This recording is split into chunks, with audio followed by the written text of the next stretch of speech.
जय हिंद दोस्तों। आज की इस वीडियो में मैं आप लोगों को विज्ञान के मोस्ट इम्पोर्टेंट क्वेश्चन बताने जा रहा हूं। दोस्तों ये सभी प्रश्न आपकी परीक्षा के लिए बहुत ही ज़्यादा इम्पोर्टेंट हैं, क्योंकि दोस्तों ये सभी प्रश्न लगातार परीक्षाओं में कई वर्षों से रिपीट हो रहे हैं। तो दोस्तों सभी प्रश्न आप लोग देखिए, सारे के सारे प्रश्न बहुत ही ज़्यादा इम्पोर्टेंट हैं। दोस्तों फर्स्ट प्रश्न है आपका, पदार्थ के कणों के बीच उपस्थित आकर्षण बल को क्या कहते हैं? ऑप्शन ए आंतरिक बल, ऑप्शन बी आंतरिक बल, ऑप्शन सी कणाकर्षण बल एंड ऑप्शन डी है गुरुत्वाकर्षण बल। आजकल टाइपिंग में बहुत ज़्यादा गलती हो रही है, इसके लिए क्षमा चाहता हूँ दोस्तों। राइट आंसर होगा इसका आंतरिक बल। पदार्थ के कणों के बीच उपस्थित आकर्षण बल को आंतरिक बल कहा जाता है। सेकेंड क्वेश्चन है आपका, निम्नलिखित में से कौन सा संयोजी ऊतक नहीं है? ऑप्शन ए अस्थि, ऑप्शन बी उपास्थि, ऑप्शन सी रक्त एंड ऑप्शन डी कंकाल पेशी। राइट आंसर होगा इसका ऑप्शन डी कंकाल पेशी। कंकाल पेशी संयोजी ऊतक नहीं है, बाकी अस्थि, उपास्थि और रक्त ये तीनों संयोजी ऊतक हैं। आता है क्वेश्चन कि रक्त किस प्रकार का ऊतक है, तो आप लोगों को पता होना चाहिए कि रक्त एक संयोजी ऊतक है। अगला क्वेश्चन है क्वेश्चन नंबर थर्ड, गैस का द्रव में बदलना क्या कहलाता है? ऑप्शन ए संघनन, ऑप्शन बी संगलन, ऑप्शन सी वाष्पीकरण एंड ऑप्शन डी ऊर्ध्वपातन। गैस का द्रव में बदलना संघनन कहलाता है और द्रव का गैस में बदलना वाष्पीकरण कहलाता है। ओके, कंफ्यूज नहीं होना है, बहुत ज़्यादा इम्पोर्टेंट क्वेश्चन है। आपको दोनों तरीके से प्रश्न घुमा के पूछ सकता है। ओके, प्रश्न में दोनों तरीके से पूछा जा सकता है पेपर में, मतलब। सातवां है आवेग।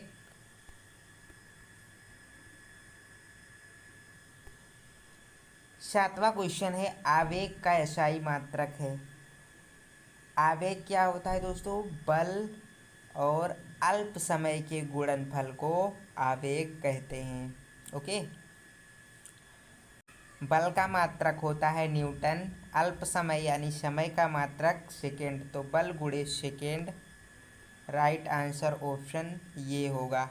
घनत्व का SI मात्रक है, तो दोस्तों आप लोग जान लीजिए, अगर नहीं पता तो घनत्व का SI मात्रक किलोग्राम प्रति मीटर क्यूब होता है। ओके, क्या होता है? जी बिल्कुल सही, ऑप्शन बी किलोग्राम प्रति metre cube. Next question, question number 9, प्रति इकाई समय में किया गया कार्य कहलाता है। प्रति इकाई समय में किए गए कार्य को क्या कहते हैं? ऑप्शन ए शक्ति, ऑप्शन बी दाब, ऑप्शन सी बल एंड ऑप्शन डी घनत्व। राइट आंसर होगा इसका ऑप्शन ए शक्ति। शक्ति का फार्मूला होता है कार्य बट्टे समय, यानी कि इकाई समय में किए गए कार्य को क्या कहते हैं? शक्ति कहते हैं। कार्य बट्टे समय प्रति इकाई समय में दोस्तों, मतलब एक इकाई समय में किया गया कार्य शक्ति कहलाता है। Next question, question number 10। Question number 10 आपका क्या कहता है? बड़ा इंपॉर्टेंट क्वेश्चन है। यांत्रिक ऊर्जा को विद्युत ऊर्जा में बदलने वाला यंत्र है। Option A voltmeter, option B dynamo, option C transformer and option D motor. तो दोस्तों यांत्रिक ऊर्जा को विद्युत ऊर्जा में बदलने का कार्य करता है मोटर। ओके, आपको पता भी होगा यांत्रिक ऊर्जा को मोटर विद्युत ऊर्जा में बदल देता है। जो मोटर होता, क्या बोला भैया, ये मैंने गलत बोल दिया क्या? मोटर नहीं होता है, यांत्रिक ऊर्जा को विद्युत ऊर्जा में बदलने का कार्य डायनेमो का होता है। डायनेमो का होता है दोस्तों, सॉरी, क्षमा चाहता हूँ, गलती हो गई। डायनेमो होगा इसका आंसर। डायनेमो समझते हैं आप लोग? डायनेमो यानी कि जनित्र जिसे बोला जाता है, सामान्य भाषा में जिसे जनरेटर कहते हैं। तो जनरेटर क्या करता है? यांत्रिक ऊर्जा को विद्युत ऊर्जा में बदल देता है। आइए नेक्स्ट क्वेश्चन देखते हैं। 2 से 4 अंक वाले कुछ इंपॉर्टेंट क्वेश्चन मैं आप लोगों को बता देता हूँ। ये सभी प्रश्न दोस्तों तैयार कर लीजिए आप लोग। ओके, बहुत इंपॉर्टेंट क्वेश्चन है, ये सब प्रश्न आपकी परीक्षा में अवश्य पूछे जाएंगे। द्रव्य के भौतिक स्वरूप का क्या क्या कार्य है? एंड प्रत्येक के दो दो उदाहरण दीजिए। भौतिक रूप से द्रव्य तीन मुख्य अवस्थाओं में पाया जाता है। पहला ठोस, दूसरा द्रव एंड तीसरा गैस। उदाहरण इसका है लोहा और लकड़ी। द्रव का है सामान्य जल और दूध। गैस का उदाहरण है वायु और हाइड्रोजन। यहाँ पे क्वेश्चन में कुछ गलती मुझे दिख रहा है। क्वेश्चन किस तरह से होगा आप लोग बुक से एक बार देख लीजिएगा, और ये क्वेश्चन बहुत इम्पोर्टेंट है। ओके, तैयार कर लीजिए आप लोग।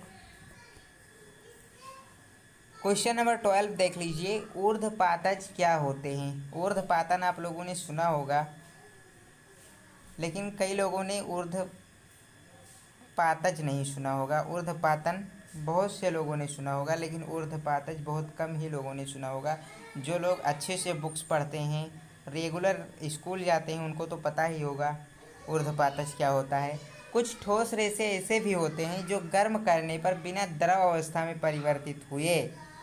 ठोस रेसे ऐसे होते हैं, कुछ ठोस रेसे, सभी नहीं, कुछ, बहुत कम ही ऐसे रेसे होते हैं जो गर्म करने पर बिना द्रव अवस्था में परिवर्तित हुए।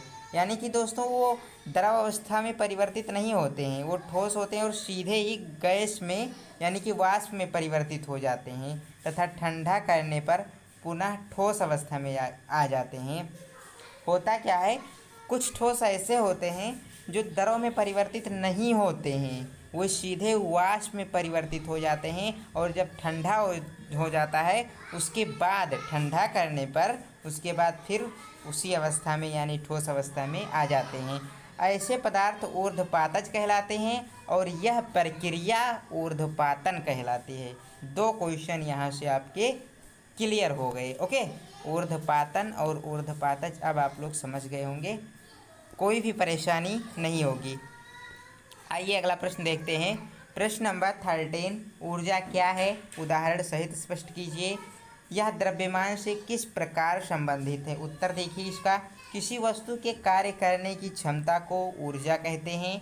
उदाहरण है इसका विद्युत ऊर्जा। नेक्स्ट क्वेश्चन है, देखिए, नहीं उसी में अगला पार्ट पूछा गया था। अगला पार्ट क्या था उसका? क्वेश्चन में अगला पार्ट था, यह द्रव्यमान से किस प्रकार संबंधित है? ऊर्जा द्रव्यमान से किस प्रकार संबंधित है, ये आप लोगों को लिखना है। ओके, तो मैं आप लोगों को बता दे रहा हूँ, एग्जाम में आ जाए तो आप लोग लिख दीजिएगा। द्रव्यमान तथा ऊर्जा में निम्न संबंध है। ई बराबर होता है mc²। ई है, ई क्या है भैया? ई ऊर्जा है, एम द्रव्यमान है वस्तु का, और सी प्रकाश का वेग है। ई बराबर mc²। ओके, बस इतना लिख देंगे। 2 नंबर का आएगा, 2 या 3 नंबर का आएगा तो आपको पूरे के पूरे अंक मिल जाएंगे। नेक्स्ट क्वेश्चन है क्वेश्चन नंबर 14, कोशिका विभाजन कितने प्रकार का होता है? उत्तर इसका, कोशिका विभाजन 2 प्रकार का होता है। नंबर 1 समसूत्री विभाजन एंड नंबर 2 अर्धसूत्री विभाजन। नेक्स्ट क्वेश्चन, क्वेश्चन नंबर 15, इस वीडियो का अंतिम प्रश्न। किस अवस्था में किसी वस्तु के औसत वेग का परिमाण उसकी औसत चाल के बराबर होगा? तो दोस्तों इसका आंसर देखिए, जब वस्तु का विस्थापन और उसके द्वारा तय की गई दूरी समान होगी। वस्तु का विस्थापन और उसके द्वारा तय की गई दूरी समान होगी, तब वस्तु का औसत वेग और औसत चाल बराबर होगा। ये कुछ इंपॉर्टेंट क्वेश्चन थे दोस्तों, हो सकता है आपकी परीक्षा में ये क्वेश्चन आ जाएं, क्योंकि इंपॉर्टेंट क्वेश्चन है भैया, तो इंपॉर्टेंट क्वेश्चन आ सकते हैं पेपर में, और ज़्यादातर पेपर में इंपॉर्टेंट क्वेश्चंस ही आते हैं। ओके, तो सभी क्वेश्चन को आप लोग तैयार कर लीजिए। एक बार आप लोग वीडियो को पॉज करके हमारे साथ साथ नोट कर लीजिए। ओके, एक बार वीडियो को दोबारा प्ले कीजिए और साथ साथ नोट कर लीजिए। अगर नोट नहीं किए हैं तो सारे के सारे प्रश्न और पढ़ लीजिएगा। मिलते हैं अगले वीडियो में। वीडियो पसंद आई है तो लाइक कर दें, चैनल पर नए हैं तो सब्सक्राइब कर दें। Thank you.